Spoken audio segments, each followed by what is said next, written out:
حضرت خالد کا ذہن پیچھے سے پیچھے جا رہا تھا۔ گھنٹیوں کی مترنم آوازیں انہیں ماضی سے نکال لائیں۔ انہوں نے دائیں بائیں دیکھا، بائیں طرف وسیع نشیب تھا۔ خالد اوپر اوپر جا رہا تھا۔ نیچے 4 اونٹ چلے آ رہے تھے۔ اونٹ ایک دوسرے کے پیچھے تھے۔ ان کے پہلو میں ایک گھوڑا تھا۔ اونٹوں پر 2 عورتیں، چند بچے اور 2 آدمی سوار تھے۔ اونٹوں پر سامان بھی لدا ہوا تھا۔ گھڑ سوار بوڑھا آدمی تھا۔ اونٹ کی رفتار تیز تھی۔ خالد نے اپنے گھوڑے کی رفتار کم کر دی۔ اونٹوں کا یہ مختصر سا قافلہ اس کے قریب آ گیا۔ بوڑھے گھڑ سوار نے اسے پہچان لیا۔ تمہارا سفر آسان ہو ولید کے بیٹے۔ بوڑھے نے بازو بلند کر کے لہرایا اور بولا، نیچے آ جاؤ، کچھ دور اکٹھے چلتے ہیں۔ حضرت خالد نے گھوڑے کی لگام کو ایک طرف جھٹکا دیا اور ہلکی سی ایڑھ لگائی۔ گھوڑا نیچے اتر گیا۔ خالد نے اپنا گھوڑا بوڑھے کے گھوڑے کے پہلو میں لے جا کر خوشی کا اظہار کیا اور کہا، ابو جریج، اور یہ سب تمہارا خاندان ہے؟ ہاں، ابو جریج نے کہا، کیا یہ صحیح نہیں کہ محمد صلی اللہ علیہ وآلہ وسلم کو لوگ نبی مانتے ہی چلے جا رہے ہیں؟ کیا ایسا نہیں ہوگا کہ ایک روز مدینہ والے مکہ پر چڑھ دوڑیں گے اور ابو سفیان ان کے آگے ہتھیار ڈال دے گا؟ سردار اپنی شکست کا انتقام لینا ضروری نہیں سمجھتا، وہ ہتھیار ڈالنے کو بھی برا نہیں سمجھے گا۔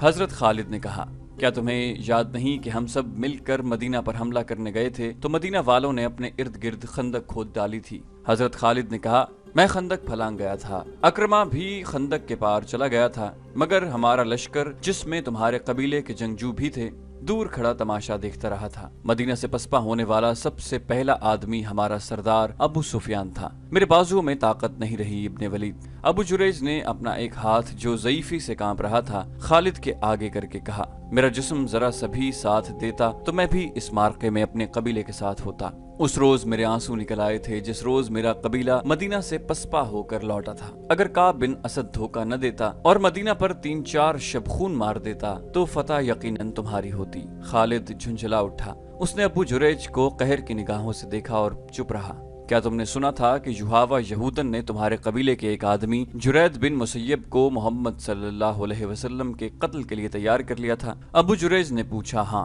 حضرت خالد نے کہا، سنا تھا، اور مجھے یہ کہتے ہوئے شرم آتی ہے کہ جرید بن مسیب میرے قبیلے کا آدمی تھا۔ کہاں ہے وہ 1 سال سے زیادہ عرصہ گزر گیا ہے، اس کا پتہ نہیں چلا۔ میں نے سنا تھا کہ یحاوہ یہودن اسے اپنے ساتھ یہودی جادوگر لیس بن موشان کے پاس لے گئی تھی اور اس نے جرید کو محمد کے قتل کے لیے تیار کر لیا تھا، نعوذ باللہ، مگر مسلمانوں کی تلواروں کے سامنے لیس بن موشان کا جادو جواب دے گیا۔ جرید بن مسیب مسلمانوں کے ہاتھوں قتل ہو گیا۔ بنو قریظہ میں سے زندہ بھاگ جانے والے صرف 2 تھے، لیس بن موشان اور یحاوہ۔ صرف لیس بن موشان زندہ ہے اور جرید اور یحاوہ وہ بدروہیں بن گئے تھے۔